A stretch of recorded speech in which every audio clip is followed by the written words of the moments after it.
Bom dia, Escola de Profetas. Bom dia. Bom dia a você aí de casa, seja muito bem-vindo a mais um vídeo do nosso Ano Bíblico. Bom dia, minha irmã Deise. Bom dia, meu irmão Luan, tudo bom? Tudo, graças a Deus. Bom dia, Escola de Profetas. Bom dia. Bom dia também para você que está em casa. E é com muita alegria que nós estamos aqui fazendo esse Ano Bíblico para você. E eu quero aproveitar essa oportunidade para mandar um beijo grande para minha filha Isabel e para minha netinha Laura, que eu amo muito e amo vocês também. Amém, né? Que bom é que a gente poder se lembrar dos nossos parentes e mandar um abraço, né? Para aqueles que estão em casa, né? Verdade. Posso mandar um também? Acho que sim. Gostaria de mandar um abraço para minha mãe, Maria. Saiba que eu a amo muito e sei que não sou a pessoa mais rica do mundo, não posso te dar os melhores presentes que essa terra pode oferecer, mas te dou talvez o melhor que possa ser, um filho obediente à Senhora e temente a Deus. Amém, glória a Deus. Então, um grande abraço à minha mãe querida Maria, tá bom? Bom, e nesse momento nós vamos orar a Deus Sim. para iniciarmos nosso hino e iniciarmos também mais um estudo bíblico, né? Vamos orar? Sim. Senhor Deus, que habita nos altos céus, bendito seja o teu santo nome. Te agradecemos pela santa bendita palavra que o Senhor nos deixaste, Senhor, para que não andássemos em trevas neste mundo, mas pela luz da tua santa e bendita palavra podemos, Senhor, caminhar em meio a este mundo terrível, que só há sofrimento e destruição, mas a tua santa palavra, Senhor, ilumina o nosso caminho, Senhor. Amém. Nos faz andar em pastos verdejantes. Amém. Guia-nos pelas veredas tranquilas, ó Pai.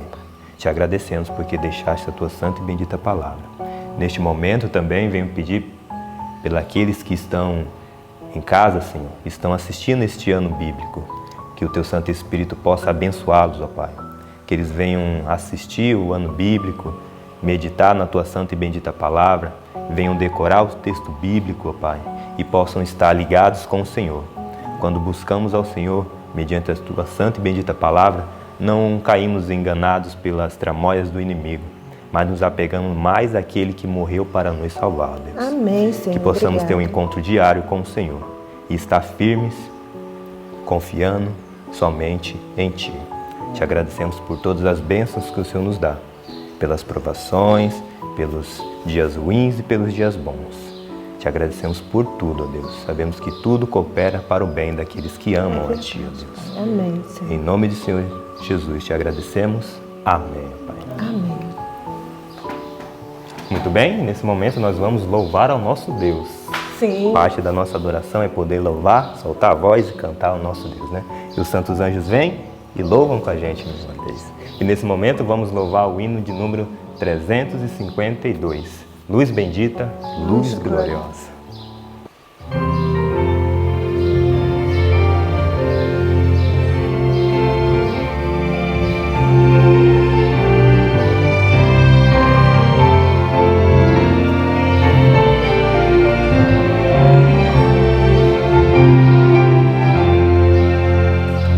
Bendita, gloriosa luz, brilha agora em meu ser, mais intensa e bela que o sol, veio em mim Jesus viver, luz bendita, luz gloriosa, concedida lá dos altos céus, e alegria andarmos essa luz que vem de Deus, sempre canta alegre seu louvor, quem possui a luz dos céus, tem amor e a paz celestial, luz dos só de Deus, luz bendita, luz gloriosa,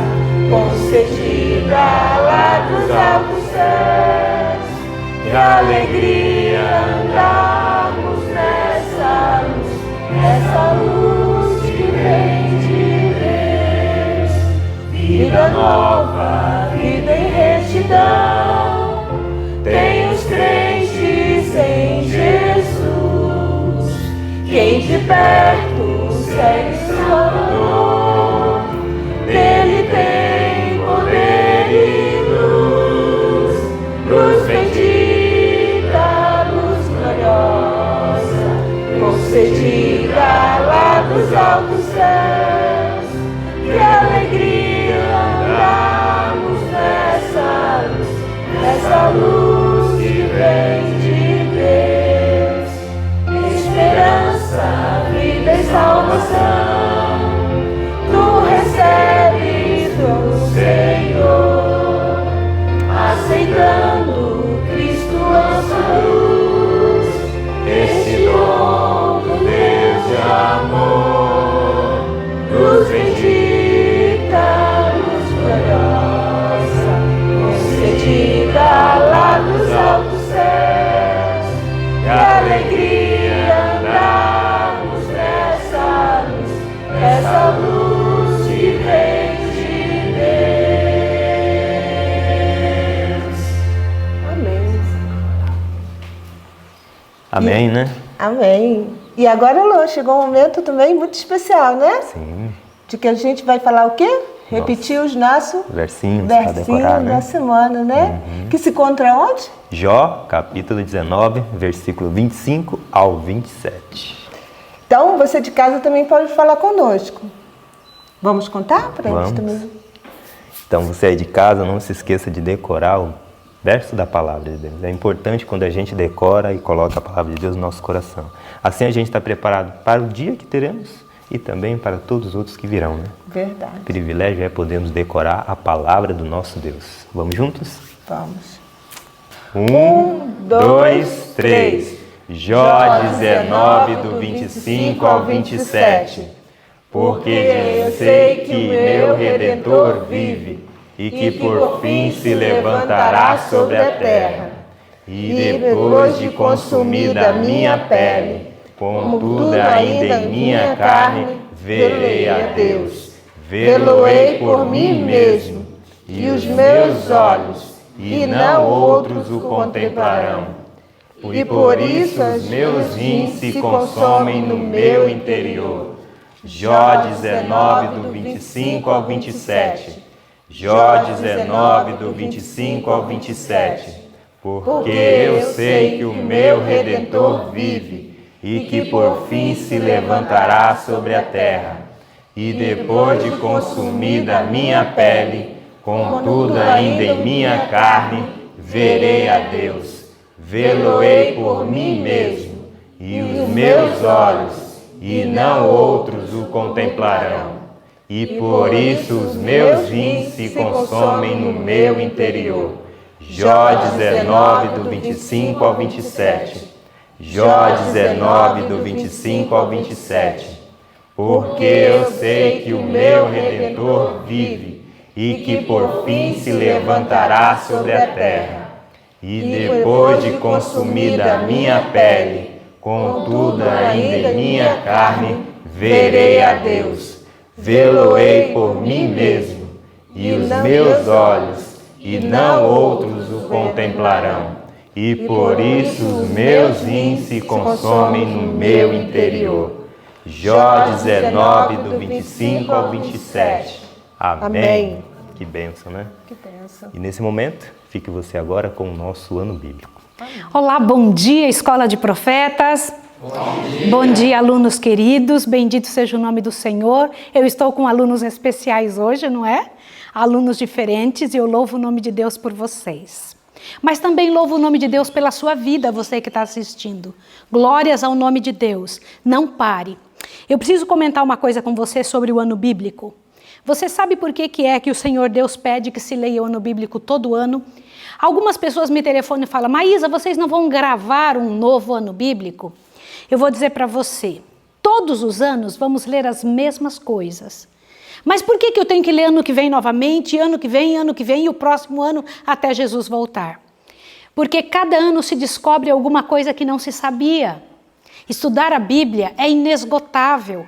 E a orientação de Deus é que se estude todo ano. Você pode ler outras coisas durante o dia, mas nas primeiras horas da manhã, a orientação de Deus é que se faça o ano bíblico. O ano bíblico é a sua força, é a sua direção. Aí o pessoal pergunta, mas por que vocês não gravam novos episódios? Você precisa saber de uma coisa, um segredinho para você entender. Para estudar esse material, para que entre na nossa cabeça e se transforme em palavras, de maneira que fique mais fácil para você, se demora um tempão para estudar.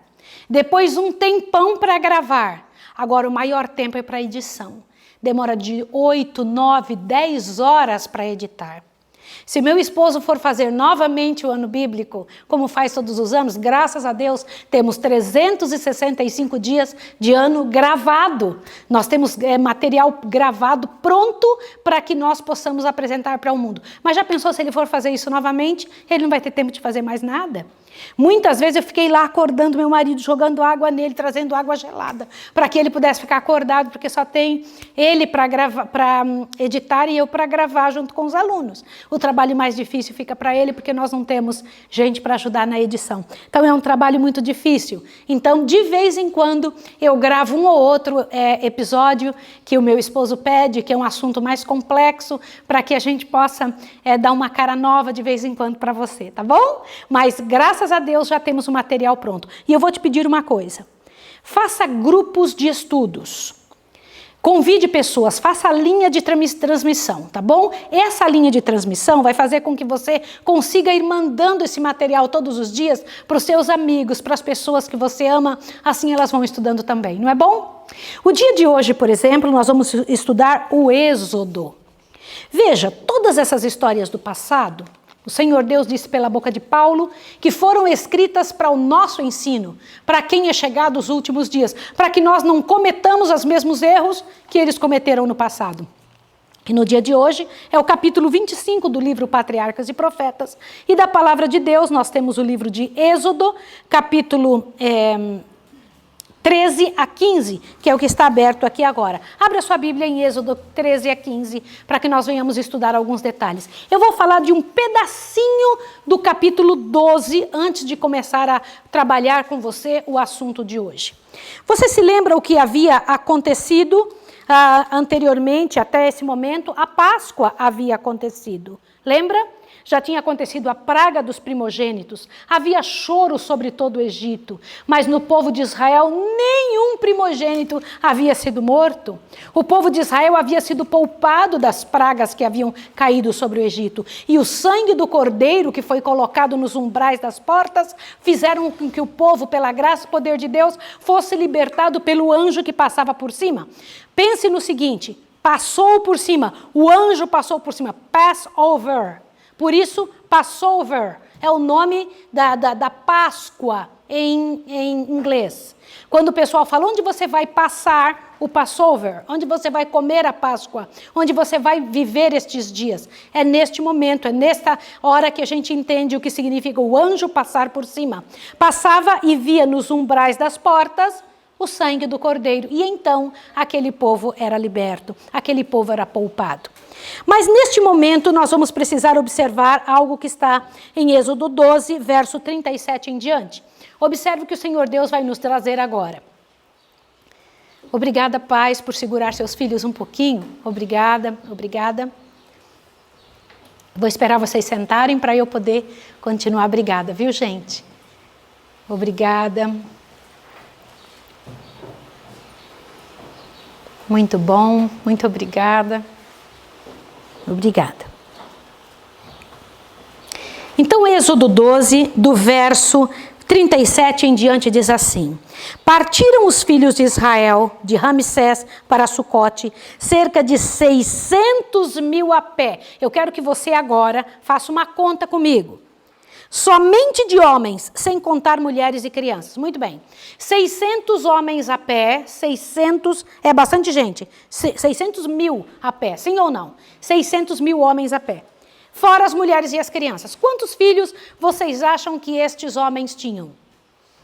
Pensa. Em média, 3 a 4 por família. 3 ou 4? 10. Naquela época se entendia que filhos era o quê? Bênçãos de Deus, não é? Agora, imagine o povo de Israel. Estão 600 mil homens a pé, sem suas esposas. Digamos que eles tivessem ali uns 100 mil que não eram casados. Tá bom? porque tinham então 500 mil homens, digamos, vamos fazer aqui uma conjectura, que eram casados. Quantas mulheres você pode colocar agora de esposas? Já tinha 1 milhão e pouco de pessoas, sim ou não? Agora coloca as criancinhas juntas. Coloca pai e mãe juntas. Quanto povo de Israel saiu do Egito? Os 3 milhões ou 4 milhões, era muita gente. A senhora White chega a comentar que tinha mais de 2 milhões de pessoas, certamente, que saíram do Egito. Agora, eu fico às vezes envergonhada com uma coisa. Eu tenho aqui um grupo para tratar e para cuidar aqui na Escola de Profetas e fico às vezes cansada e vou para Deus reclamando. Gente, Moisés tinha 2 milhões de pessoas. Imagine uma cidade com 2 milhões de pessoas. Todas eram de Moisés. Que pastor era esse que tinha esse rebanho tão grande? E estão saindo. Vocês já pensaram o tanto de água que precisa para 2 milhões de pessoas? Que tanto de água era esse? Só para beber um copo por dia. E o povo de Deus muito limpo. Porque eles tinham que estar muito limpos. Era um povo extremamente limpo. Agora, mais um detalhe. Quanto de comida precisava para esse povo? Quantas toneladas por dia? Se você fosse Moisés, você ia temer? Hoje em dia eu vejo um homem, uma mulher, gente adulta, que chega para mim e fala, eu não vou para a missão não. Como é que eu vou cuidar do meu filho? Como é que eu vou dar comida para 1? Para 2, o que eu vou fazer? Eu fico olhando e falo, eu não vou responder, deixa Deus responder. Quando a gente estuda a história de Moisés, toma um susto. Só que junto com o povo de Israel foi um grupo também. Observe o que diz no verso 38. Subiu também com eles uma grande multidão de mistura do quê? De gente, ovelhas, gado e muitíssimo animais. Eu não sei se vocês sabem que essa mistura de gente foi o problema do povo de Israel durante todo o tempo em que eles estiveram rumo a Canaã. Mistura de gente. Um grupo de pessoas que estavam ali por medo das pragas, para ganhar os benefícios. Eles eram pessoas circunstanciais, não tinham princípio nenhum. Foram um problema de Israel quase todo o tempo, infelizmente, né? A mistura de gente estava ali junto com o povo de Israel. Eu não sei se vocês sabem que o povo de Israel não ficou no Egito 400 anos. 400 anos foi desde que Deus fez a promessa para Abraão. Quando Deus fez a promessa para ele, foi 430 anos antes. Mas quando começou, desde o nascimento de seu filho Isaque, que foi 30 anos depois, até o dia que saíram do Egito, é que se passou 400 anos. Mas o tempo que o povo de Israel ficou no Egito foi 215 anos. Sendo que, como escravos, eles ficaram só 2 gerações, 82 anos.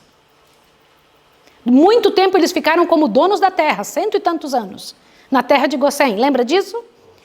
De Gósen. No entanto, como escravos, eles só ficaram no último tempo de sua vida lá naquela terra. Entenderam isso? Isso é muito sério vocês entenderem. E foi nestas 2 últimas gerações que eles se aculturaram ao povo egípcio. Antes eles eram separados, viviam separados do povo completamente. Mas nessas 2 últimas décadas, eles quase ficaram com todas as características de egípcios. Até o sábado deixaram de guardar, porque não lhes era permitido guardar o sábado. Eu quero que vocês saibam disso, tá? E o que mais que a gente entende aqui? Dê uma olhadinha para que você veja que aqui no Êxodo capítulo 12, verso 49, o Senhor Deus dá uma orientação a Moisés. E eu queria que você, pai, você, mãe, que está me ouvindo, você que está aqui hoje na Escola de Profetas, você que está em casa, ouça isso daqui, ó. A mesma lei haja para o natural e para o estrangeiro que peregrinar entre vós. O que é isso? Dentro da sua casa, dentro do arraial de Deus, não se pode ter 2 leis, mesmo que venha estrangeiro para dentro da sua casa, gente que não siga o que você acredita. A lei que tem que ter dentro da sua casa tem que ser qual lei? A lei de Deus. Não que outra pessoa que venha de fora venha dizer o que deve ser feito dentro da sua casa, por mais que você ame essa pessoa. É sério isso ou não? O Senhor diz, a mesma lei deve ter para o estrangeiro como para os que estão dentro dos israelitas, eles que sigam as leis que vocês receberam de mim. Avante. Agora o verso do capítulo 13, eu quero que você veja aqui, disse o Senhor a Moisés, consagra-me todos os primogênitos, todo o que abrir a madre de sua mãe, entre os filhos de Israel, assim de homens como de animais, todos serão meus. Você sabia que quando o Senhor foi falar pela boca de Moisés com Faraó, ele disse uma frase para Faraó que muito me chama a atenção. Veja que aqui no capítulo 13, Deus está dizendo que era para consagrar quem para ele? Os primogênitos. Agora veja em Êxodo 4, vai lá para Êxodo 4, e veja como Deus chama o povo de Israel. Que nome que Deus dá ao povo de Israel diante de Faraó. Vai lá, Êxodo capítulo 4, verso 22, perfeito. O que isso quer dizer? Eu quero mostrar para vocês a responsabilidade de consagrar um primogênito. O que Deus estava querendo dizer? Vai lá em Êxodo 4, verso 22, diz assim: dirás a Faraó, assim diz o Senhor Deus, Israel é meu filho. Israel é o meu quê? Primogênito. Por que Deus chamava o povo de Israel de primogênito? Raciocine agora, eu preciso que você pense. A razão por que Deus chamou Israel de primogênito mostra o grande amor dele pelos outros seres humanos da terra. Quantos pela redenção são do Senhor? Quantos? Todos, sem falhar um. Peraí, os amorreus eram de Deus, sim ou não? Os cananeus eram de Deus? Sim, todos da terra. A redenção em Jesus comprou todos os seres humanos. Só que Deus pega um povo, que era o povo de Israel, tira eles do meio do povo, dizendo, eu vou agir no meio de vocês, para que vocês possam mostrar para os outros como é quando eu dirijo. Quando eu vivo através de vocês, o que acontece? Era esta a razão de Deus. Deus não tinha um povo especial porque era o mais bonito. Deus tinha um povo especial para serem os primogênitos entre os outros irmãos. Qual era a função do primogênito? Cuidar da casa. Representar o Deus eterno quando o pai não estava. Qual era a responsabilidade do primogênito? Levar a religião para os outros da família. Para que Deus estava chamando o povo de Israel? Para ensinar os outros povos. Era esta a razão, por isso Deus os chamava de primogênitos. Diante de Deus, esse é o filho primogênito. O povo de Deus na terra é considerado como primogênito diante do mundo. Isso me chama muito a atenção. A igreja adventista hoje é primogênita entre todas as outras religiões. Entenderam isso? Essa é uma parte importantíssima para você entender. Por isso que em Êxodo capítulo 13, o Senhor Deus pede para o povo de Israel consagrar os primogênitos. Primogênitos têm uma responsabilidade gigante no meio da família. É importante demais pensar nisso. Alguém aqui é primogênito?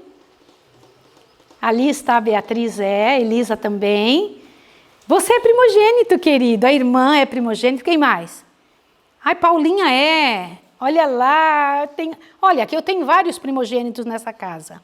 Vocês já pararam para pensar na responsabilidade que está sobre vocês?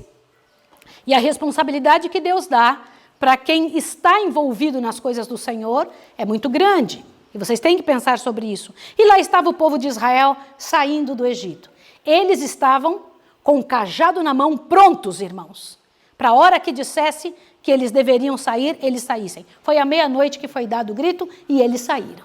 Lá foram eles indo. Só que uma coisa interessante aconteceu. Havia uma nuvem de fogo bem na frente deles mostrando o caminho. Essa nuvem de fogo ia guiando e eles iam andando para onde essa nuvem andava.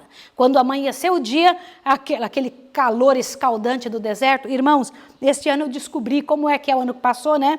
Como é que é o calor horrível do deserto do Egito. Terrível, irmãos, terrível, terrível. Mas havia o ar-condicionado lindo por sobre eles. Era o Senhor que era um ar-condicionado sobre o povo de Israel durante os dias em que eles estivessem caminhando. E quando a nuvem parava, eles paravam. A nuvem parava e dizia, acampem-se aqui. A nuvem começava a andar, eles falavam, levanta acampamento. Não é bonito assim? Não é maravilhoso? E eles estão indo, saindo do Egito. Quando, de repente, Satanás entra de novo na cabeça de Faraó. Olha o que está escrito em Êxodo capítulo 13, verso 15.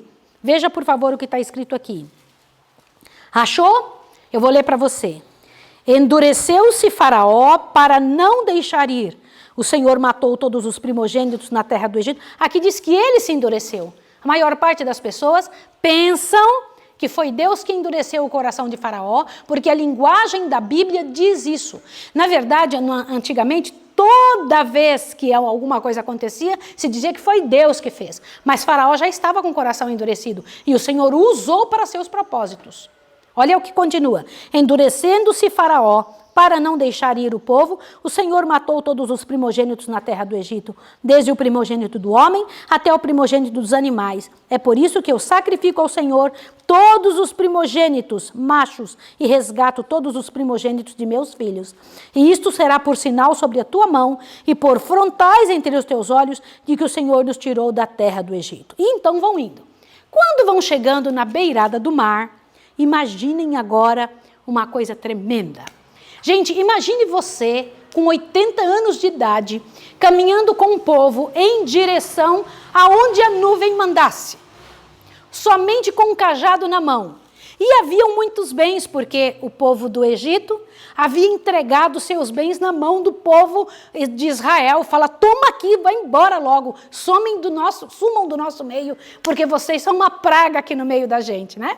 Então entregaram ouro, entregaram tudo, que seria usado no santuário, quando o santuário fosse levantado. Este ouro e estes bens que o povo de Israel tinha era muito grande. Eu desafio vocês a fazer uma coisa. Peguem a Bíblia e descubram a quantidade de ouro que o povo de Israel usou para fazer o santuário. Descubram. Vocês vão se assustar que hoje em dia não existe nenhuma nação da terra com a quantidade de ouro que o povo de Israel teve. E ainda o Senhor Deus teve que dizer, diga para não trazer mais, que já chega. É sinal que eles tinham mais ainda. Então não existe hoje nação que tenha sido tão rica quanto o povo de Israel. Eu preciso te explicar uma coisa agora. Hollywood explica e mostra o povo de Israel como uns bobões, com uma roupa meio cinza, com um cabelo sem condicionador, sem saber o que está fazendo, meio assim tontos. É assim que Hollywood apresenta o povo de Israel. Eles não eram assim. Embora eles tinham sido escravos, eles pertenciam a uma família real. Tinha príncipes entre eles. Era um povo poderoso. E ao saírem de lá, saíram com mão forte, saíram com a moral levantada diante de Deus. Estavam indo em direção a Canaã, a terra que tinha sido prometida a seu pai Abraão no passado, pelo próprio Deus eterno. E quando chegam, tem um mar para se abrir. Vocês já sabem da história? Que Moisés teve que colocar o cajado e o mar se abriu. Vocês já pararam para pensar como foi esta cena? Ficou paredes de água de um lado e do outro e o povo passou a seco. 2 milhões de pessoas passando. Imaginem isso. Conseguem imaginar essa situação? E no passo das crianças ainda. Lá vão eles caminhando. Mas eu quero dizer para vocês que deve ter sido um grande milagre também. Porque passar 2 milhões de pessoas numa noite só é impossível, humanamente falando. Isso foi outro milagre. Mas eles passaram por este mar e chegaram no outro lado. Só que, de repente, aconteceu uma coisa. Faraó viu que seu país estava todo derrotado, todos os seus prédios derrubados, o seu povo doente, não tinha mais dinheiro, não tinha mais condições. Que diferença quando estavam sendo guiados por alguém do povo do Senhor, como José. Mas olha o que aconteceu. No Egito, espalhou-se a notícia de que os filhos de Israel, em vez de se deterem e adorarem no deserto, iam avante em direção do Mar Vermelho. Os conselheiros de Faraó declararam ao rei que seus cativos tinham fugido para nunca mais voltar. O povo se encheu de loucura, gente. Pensaram, ai, gente, e insistiram com Faraó. E Faraó ficou com vergonha disso e tomou uma posição. Vamos atrás deles. Pegou 600 homens, 600 carros escolhidos e todos os carros do Egito, cavalheiros, capitães e infantaria. E o próprio rei, acompanhado pelos grandes homens de seu reino, encabeçava o exército de ataque. A fim de conseguir o favor dos deuses e assim garantir o êxito do seu empreendimento, os sacerdotes também os acompanharam. Imagine, quem saiu do Egito? Os maiores homens de guerra, o próprio Faraó, os cavaleiros, toda a infantaria e todos os sacerdotes. Foi todo mundo em direção à busca do povo de Israel. O que vocês acham que aconteceu? Vocês já sabem. Mas imagine, Satanás nunca toca numa pessoa sem querer destruí-la. Lá vai Faraó com toda aquela turma em direção ao Mar Vermelho. Quando chegam lá, gente, eu fico imaginando por que Faraó entrou neste mar aberto. Vocês entrariam num mar aberto? Uma coisa que ninguém nunca tinha visto. O que fez com que Faraó tivesse uma loucura desse tamanho de entrar atrás? Pense, o pecado emburrece. O pecado emburrece. Faz a pessoa tomar atitude terrível. E ele entrou bem no meio mesmo e saiu com toda aquela cavalaria. Quando chegou do outro lado, Moisés tinha passado. Diz que Moisés estava num lugar alto, olhando o povo de Faraó vindo, o povo reclamando já com Moisés. E diz que o Senhor Deus deu ordens para que o mar voltasse. E eu fico imaginando esta cena, né? Que cena terrível! Não era coisa fácil conservar as hostes de Israel em espera perante o Senhor. Faltava-lhe disciplina e domínio próprio. Eles então tornaram-se violentos e desarrazoados. Vocês podem imaginar o que é isso? Deus estava por fazer mais outro milagre. Tinha acabado de abrir o mar. E eles estavam como? Quase loucos, brigando contra Moisés. Esperavam cair imediatamente na mão de seus opressores. E seus prantos e lamentos eram tão altos e intensos, mais do que o barulho das águas. Pode imaginar o que é isso? Gente, que terrível era para Moisés andar com aquele povo. E então, quando as águas cobriram o povo do Egito, eles começaram a cantar. Pode imaginar Miriam cantando? Diz que com tamborins começaram a cantar alegres do outro lado, dizendo: o Senhor nos salvou, o Senhor nos salvou, o Senhor nos salvou. Agora deixa eu comentar uma coisa. O que Deus gostaria que tivesse acontecido foi este momento do cântico de Moisés, não os tamborins. Não sei se vocês sabem disso, porque o que Miriam fez foi o resto que lhe sobrou do povo do Egito, o que ela tinha aprendido no Egito. E ela então começou a dançar com os tamborins do outro lado, feliz da vida, dizendo: o Senhor nos salvou, mas isso não era a vontade do Senhor. Moisés então se levanta e toma a dianteira e começa a falar este cântico. Vai ali para Êxodo 15. Pega a sua Bíblia no Êxodo 15 e vamos ler juntos aqui, para que você veja que coisa linda. O cântico que Moisés cantou será o cântico que você e eu cantaremos quando entrarmos no céu, né? Vamos lá. Então cantaram Moisés e os filhos de Israel este cântico ao Senhor. Cantarei ao Senhor, pois sumamente se exaltou. Lançou no mar o cavalo e o seu cavaleiro. O Senhor é minha força e o meu cântico. Ele me foi por salvação. Ele é o meu Deus, portanto eu o louvarei. Ele é o Deus de meu pai, por isso eu o exaltarei. O Senhor é um guerreiro, o Senhor é o seu nome. Lançou no mar os carros de Faraó e o seu exército. Os seus escolhidos príncipes se afogaram no mar vermelho. Os abismos se abriram, os abismos os cobriram e desceram às profundezas como pedra. A tua destra, ó Senhor, é gloriosa em poder. A tua destra, ó Senhor, despedaça o inimigo. Na grandeza de tua excelência, derrubastes os que se levantaram contra ti.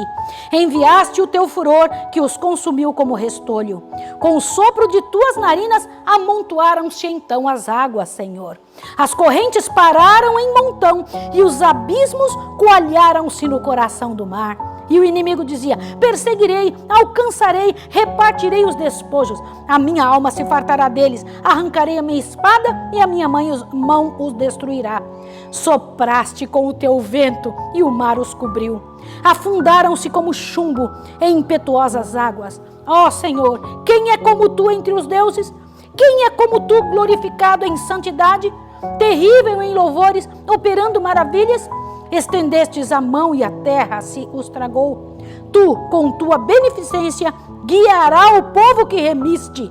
Com a tua força, o levará à tua santa habitação. Aqui no original está escrito santuário. Continua lendo. Os povos o ouvirão e tremerão. Apoderar-se-ão a uma angústia dos habitantes da Filistia. Os príncipes de Edom se perturbarão, dos poderosos, dos moabitas, apoderar-se-á o tremor. Derreter-se-ão todos os habitantes de Canaã. Espanto e pavor cairão sobre eles. Pela grandeza do teu braço, emudecerão como pedra, até que o teu povo haja passado. Ó Senhor, até que passe o teu povo que adquiriste. Tu os introduzirás e os plantarás no monte da tua herança, no lugar que tu, ó Senhor, preparaste para a tua habitação. No santuário, ó Senhor, que as tuas mãos estabeleceram. O Senhor reinará eterna e perpetuamente. Amém. O povo de Israel já sabia sobre o santuário do céu? Sim ou não? Sim. Às vezes somos levados a pensar que isso é coisa de agora. Não, eles já sabiam. Irmãos, será este cântico que em louvor nós cantaremos quando entrarmos nas mansões celestiais. Quando fizermos entrada ali, junto com todos os salvos e Moisés, cantaremos o cântico que Moisés um dia preparou no dia de libertação do nosso povo no passado. Eu quero ler a última parte do capítulo 25 do Patriarcas e Profetas, onde diz assim: a nuvem, que era uma grande parede de trevas para os egípcios, para os hebreus era grande inundação de luz, iluminando o caminho do acampamento todo e derramando todo o brilho no caminho diante deles. Assim, o trato da providência traz aos incrédulos trevas e desespero, enquanto a alma confiante é repleta de luz e paz. A senda por onde Deus guia pode estender-se através do deserto ou do mar, mas é sempre um caminho seguro. Bendito seja o nome do Senhor. Eu quero me ajoelhar com você agora e pedir a Deus pela sua vida, para que você tenha coragem, vontade de lutar com Deus e confiar nele quando o mar estiver por se abrir. Porque eu te garanto que se for plano de Deus, o mar se abrirá sempre. Bendito seja o nome do Senhor. Vamos orar juntos agora? Vamos lá. Santo Deus e amorável Pai, louvado seja o teu nome. Ajuda-nos, Pai, a manter-nos de maneira que, se o mar não se abrir, ainda continuemos acreditando em Ti. E que, se for Teu plano, ele se abrirá. E que nós possamos confiar em Ti, que Tu ainda serás, como disse aqui agora na pena inspirada, nos livros sagrados, que o Senhor continuará guiando o caminho do Teu povo. Queremos Te pedir, Senhor, nos ensine a confiar em Ti. Nos ensine a acreditar no Senhor. E eu Te peço, Pai de amor, que em nome de Jesus nos perdoe todas as vezes que não confiamos, que não acreditamos em Ti, que não colocamos nossa mão nas Tuas mãos. E como o povo de Israel, até murmuramos tantas vezes. Queremos dizer diante do céu que não temos razões para murmurar, Senhor. Temos razões para Te agradecer, porque o Senhor tem nos feito muito bem. Louvado seja o Teu nome e abençoe essa pessoa que está em casa, em nome de Jesus. Amém, Senhor. Amém. Que Deus abençoe você e até amanhã.